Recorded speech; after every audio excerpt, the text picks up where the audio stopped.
Tonight, WESH 2 Investigates reveals a nationwide problem. According to the government, hundreds of thousands of workers are owed back pay. Investigative reporter Greg Fox takes us inside one of the biggest cases ever right here in Florida and explains what you can do if you are owed money. I definitely feel like they took advantage of us. I feel like that there's an injustice going on, and very much so. My pay was significantly reduced. These are just three people with stories to tell about Arise Virtual Solutions based in Miramar, Florida. Its website describes it as a customer experience company, setting up employees and independent service partners to handle customer service for companies through calls, chat, and emails. But Arise is being sued by the U.S. Department of Labor, alleging that it violated the Fair Labor Standards Act by not fairly compensating its employees.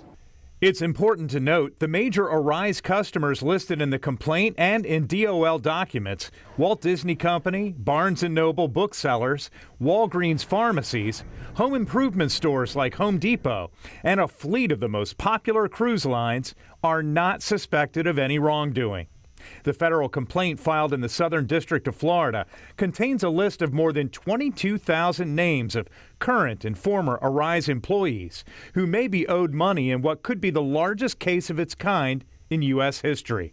Robert Best of Auburndale tells me he's been handling basic customer service for cruise lines, but he says recently Arise directed him to handle cruise bookings, but kept his pay at $13 an hour. For the work we do, you can go to McDonald's and make $13 an hour. Vacation dining reservations were the responsibility of Misty Rivera of Tampa, who quit when she says Arise reduced her pay from $20 to $13 an hour. I was in the end just I was shortchanged because they reduced my pay and I was working hard and I was making a lot of bookings.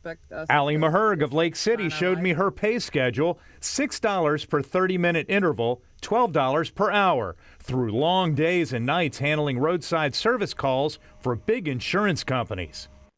They need to pay up. They need to pay us for our time because we are valued people. According to the lawsuit, Arise misclassified employees as independent contractors, denied minimum wages and overtime pay, and failed to keep accurate time and pay records. The government also alleges Arise charged employees for required equipment and training, required them to create their own corporations, and required employees to waive their ability to seek restitution for alleged violation of labor laws.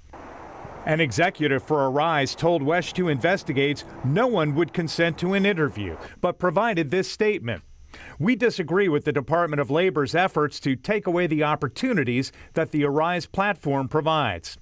We will continue working with the Department of Labor to answer questions and illustrate how we appropriately use the independent contractor relationship to protect flexibility." We find very high rates of violations. Wildelie DeJesus is with the Wage and Hour Division.